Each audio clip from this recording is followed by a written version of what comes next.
오늘 그 에레미야 12장의 말씀은 어떻게 보면 에레미야가 좀 도전하는 그런 내용이 됩니다.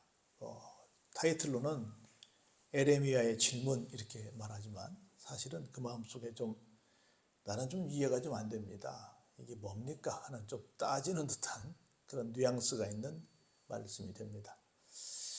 이걸 우리가 신학적으로는 신정론이라고 해요. 신신의 발을 정자에 논한다는 건데, 하나님이 바르실 텐데 하나님이 바르시다고 한다면 왜 이런 부정한 일들을, 이런 부정한 사람들을 왜 가만 놔두십니까? 이런 따지는 그런 얘기를 말하는데요. 그런 그 신학 어떤 장르 가운데 한 부분을 우리가 좀 보면서 하나님의 뜻은 어디 계실까? 이걸 생각해보는 시간이 됐으면 좋겠습니다. 여기 1절에 이렇게 시작해요. 에레미야 12장 1절에 여호와여 내가 주와 변론할 때에는 주께서 의로우시니이다. 제가 지금 주님과 사실은 변론하고 싶긴 한데 변론할 수 있겠습니까? 저는 좀 이해가 안 될 때 우리 변론은 뭐예요? 내 생각과 상대방의 생각이 다를 때 내 생각이 옳은 것 같은데 하고 내 생각을 좀 관철시키려고 할 때 나누는 변론이잖아요. 그런 이야기를 말하잖아요. 그런데 일방적으로 다른 상대방이 나보다 더 옳아 라고 생각한다면 변론하겠어요? 안 하겠어요? 안 하지. 하나만 하죠. 상대방이 옳은데. 그래도 분명히 하나님은 옳으신 분이시기 때문에 하나님이 어떻게 하셨다고 한다면 내 눈에 볼 때 이게 좀 불만족스러운 상황이 된다 하는 그런 상황을 그런 상황일지라도 모든 건 누가 하시니까? 하나님께서 하시니까, 하나님께서 하신 거니까 제가 볼 때는 하나님은 무조건 옳으십니다. 옳으시지만 나도 좀 할 말이 좀 있습니다. 이 얘기야지. 하나님은 옳으십니다. 의로우십니다. 하나님이 옳다고 말이죠. 의로우시다는 것은 하나님이 옳으십니다. 그럼에도 불구하고 내가 하나님 앞에 뭐 해요? 질문 하나 하겠습니다 라고 하는 거예요. 하나님께 질문하겠습니다. 어떤 질문을 해요? 악한 자의 길이 형통하며 반역한 자가 다 평안함은 도대체 무슨 이유입니까? 원래 우리 생각할 때는 하나님은 옳으신 분이기 때문에, 하나님 의로우신 분이고 하나님이 하시는 모든 일은 다 뭔가 섭리가 뜻이 계시기 때문에 인정합니다만은, 도대체 악한 자는 왜 형통합니까? 왜 하나님을 반역하는 사람이 막 괴로워서 잠을 못 자고 힘들고 여러 가지 막 벌을 많이 받아야 되는데 왜 그의 삶은 평안합니까? 하나님 이게 뭡니까? 이렇게 막 따지는 겁니다. 질문이라기보다는 따지고 있는 거예요. 그러면서 계속 이렇게 말씀을 드리죠. 하나님, 주는 하나님입니다. 하나님께서 그들을 심으셨지 않습니까? 그들이 뿌리가 박히고 장성해서 열매를 맺었습니다. 그래서 그들이 말로는 이 모든 것이 누구의 은혜요? 주님의 은혜입니다. 하나님의 은혜입니다. 감사합니다 라고 말은 하는데 사실 그들의 소행을 보면 어때요? 그들의 마음은 하나님께로부터 멉니다. 그래, 형식적으로만 그들이 형통하고 그들이 다 평안하니까 아이고 하나님 은혜죠 라고 말은 우리 립서비스 한다는 것처럼 말은 그렇게 하는데 그들을 가만히 마음을 들여다보면 나도 그들 마음을 알겠습니다. 그들이 얼마나 가식적이고 실질적으로는 진짜 속마음으로는 감사하지 않고 있다는 걸 나도 알겠습니다. 그런데 하나님 왜 그 겉으로 하는 감사의 말만 듣고 그들을 그렇게 가만 놔두십니까? 그들을 왜 그렇게 형통하게 하시고 평안하게 하십니까? 저는 좀 이해가 안 됩니다 라고 지금 에레미야 선지자가 하나님 향해서 질문을 드리고 있는 겁니다. 볼까요? 여호와여 주께서 나를 아십니다. 나를 보십니다. 내 마음이 주를 향하여 어떠함을 감찰하시오니 양을 잡으려고 끌어냄과 같이 그들을 끌어내시되 죽일 날을 위하여 그들을 구별하옵소서. 내가 얼마나 지금 그들을 생각할 때 막 분에 차 있는지, 막 내가 얼마나 지금 화가 나 있는지 하나님 나를 잘 아시지 않습니까? 그들을 빨리 어떻게 해달라고요? 죽여달라고. 아주 무서운 얘기를 합니다. 하나님 지금 내 마음 아시지 않습니까? 나를 보시고 내 마음이 주를 향하여 어떠한지 이게 얼마나 불공평한 상황이고 저놈들이 얼마나 못된 짓을 하는지, 저놈들이 얼마나 벌받아 마땅한 놈이라는 걸 내가 생각하고 있는지 내 마음을 잘 아시지 않습니까? 그들을 끌어내셔서 이제 막 뭐만 벌을 줄 그때를 대비해서 미리 지금부터 다 구별해서 꺼내 놓으십시오. 다 구별해 놓으십시오. 그래가지고 그날에 하나님께서 정하신 그날에 막 혼을 내주십시오 라고 지금 막 강력하게, 아까는 질문한다더니 지금 뭐예요? 이제 막 요구합니다. 하나님 이렇게 해달라고. 막 언제까지 그들 때문에 이 땅에 슬퍼하며 온 지방의 채소가 마르리까? 짐승과 새들도 멸절하게 되었사오니 이는 이 땅 주민이 어때요? 악하기 때문입니다. 그리고는 스스로 말하기를 그가 우리의 나중 일을 보지 못하리라. 이렇게 해도 우리는 나중에 심판받지 않을 거야 라고 하는 그런 아주 무서운 말을 하나님 앞에서 이렇게 정말 해서는 안 될 말을 하고 있습니다. 저들은 형통하고 저들은 평안한데 왜 저들 때문에 이 땅은 슬퍼해야 되고, 왜 저들 때문에 이 땅은 채소가 마르고 심지어 짐승과 새들도 멸절되게 되는 이런 저주의 땅이 되어야 합니까? 여러분, 독재 치하에 있는 나라들 보면 나라가 형편이 어때요? 딱 이 4절 말씀처럼 어렵잖아요. 근데 누구는 잘 살아요? 그 통치자들은 얼마나 잘 살아요. 이게 말이 됩니까? 라고 하는 겁니다. 지금 여러분이 아시는 것처럼 이스라엘 밑에 가자지구하고 또 그 서안 웨스트 뱅크라고 서안지구라고 하는 이런데 어마어마하게 그 사람들이 어렵게 삽니다. 그래서 세계적으로 그 사람들에게 막 구호품들이 어마어마하게 들어갑니다. 엄청난 돈을 쏟아 부었어요, 거기다가. 근데 그 돈을 받는 사람들은 거기서 너무너무 잘 삽니다. 나머지는 그렇게 빈민일 수 없어요. 딱 그 짝입니다. 여러분들 어려운 나라 가보세요. 어려운 나라 가면 그 빈민들 속에 삐까번쩍한 집들을 짓고 사는 사람들이 있어요.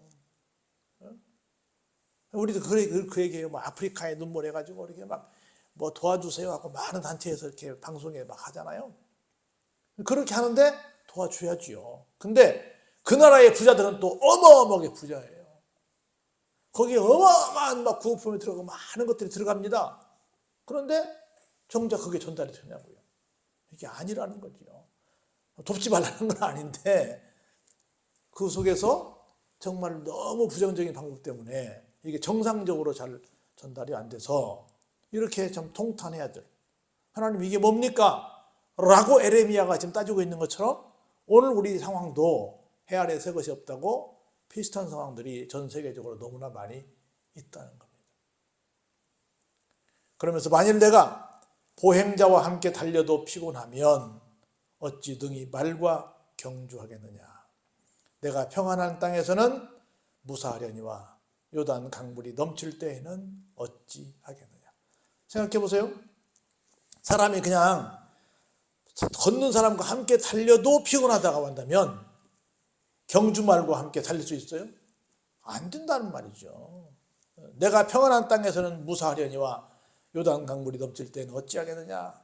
내 형제와 아버지의 집이라도 너를 속이며 내 뒤에서 크게 외치나니 그들이 내게 좋은 말을 할지라도 너는 믿지 말지니라. 하나님께서 말씀하십니다. 그런 상황을 보면서도 하나님께서 쭉 설명을 하니까, 그 에레미야가 설명을 하니까 믿지 마. 하나님께서 나도 알아, 그 말이죠. 그런 상황을 충분히 알아. 그래서 볼까요? 내가 내 집을 버리며 내 소유를 내던져 내 마음으로 사랑하는 것을 그 원수의 손에 넘겼나니 내 소유가 숲속의 사자같이 되어서 나를 향하여 그 소리를 내므로 내가 그를 미워하였습니다. 그래서 여기 7절부터는 뭐예요? 그 상황을 너무 잘 아신 하나님께서 어찌 보면 에레미야에게 좀 위로하는 말씀이 될 수 있죠. 내가 그들을 어떻게 할 것이다? 버릴 것이다. 그들을 내가 비록 내 소유지만 내 던질 것이다. 그들을 내가 원수의 손에 넘길 것이다. 그래서 내 소유가 숲속의 사자같이 되어서 나를 향하여 그 소리를 내므로 내가 그를 미워하게 됐다라고 말씀하십니다. 내 소유가 내게 대하여는 문이 있는 매가 아니냐? 매들이 그것을 애워싸지 아니하느냐? 너희는 가서 들 짐승들을 모아다가 그것을 삼키게 하라. 볼까요? 많은 목자가 내 포도원을 헐며 내 몫을 짓밟아서 내가 기뻐하는 땅을 뭘로 만들어요? 황무지로 만들어도다.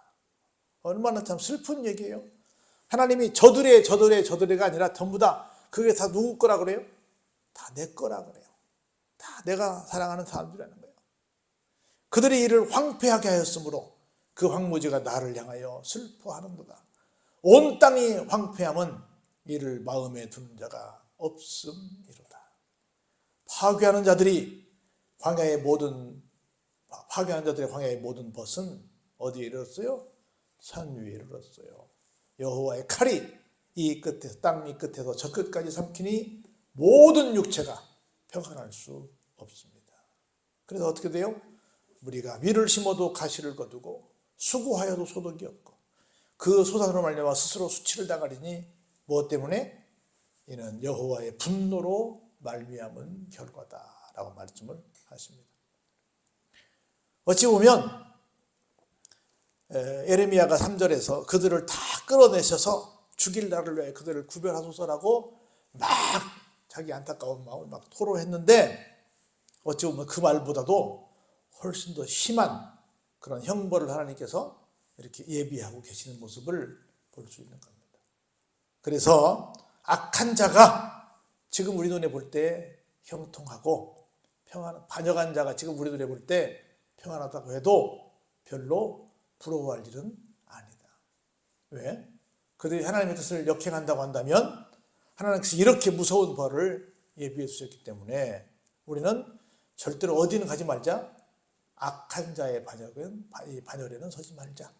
반역한 자의 반열에는 서지 말자. 하나님의 진노를 끌어들이는 일에는 동참하지 말자는 겁니다. 그렇게 되면 여기 7절부터 13절까지는 이 무서운 말씀이 온다는 거죠.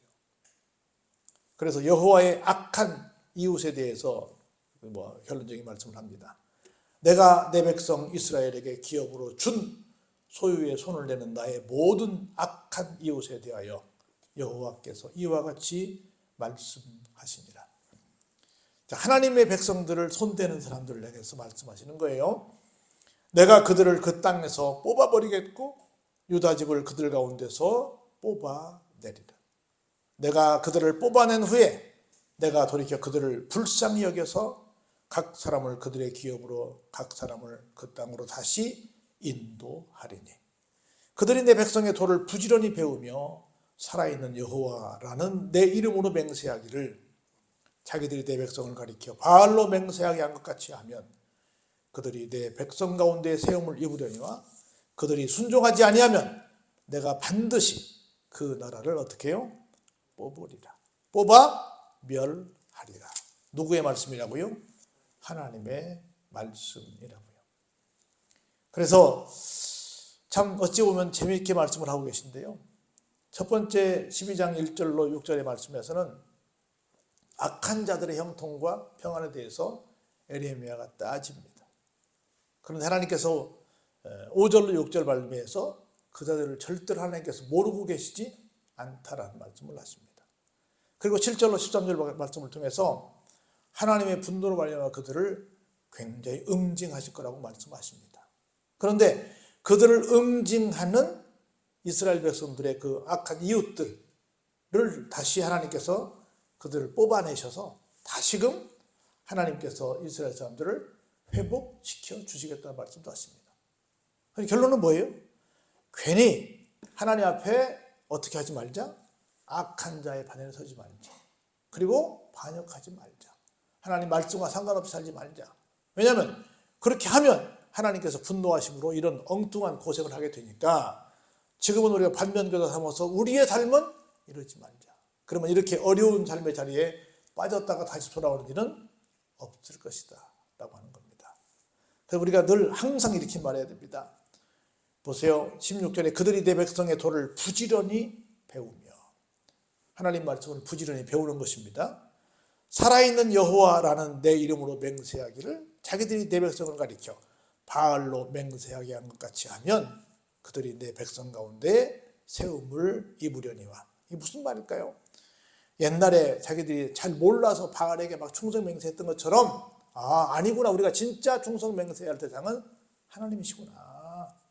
하나님 앞에 나가서 철저히 우리가 순종하면 하나님께서 다 보장해 주시겠지만, 그렇지 아니하면 어떻게 할 것이다? 하나님께서 뽑아 버릴 것이다. 결론적으로 어떤 말씀 드리고 싶냐면, 하나님은 촛대를 옮기시는 분이십니다. 그래서 하나님께서 전 세계적으로 볼 때 복음이 전파되는 쭉 루트를 보면, 여기가 아니다 그러면 예루살렘에서 안디옥에서 점점 서쪽으로 해서 점점점 저 유럽을 통해서 미국을 통해서 촛대를 계속 옮겨 오시는 것을 우리가 볼 수 있습니다.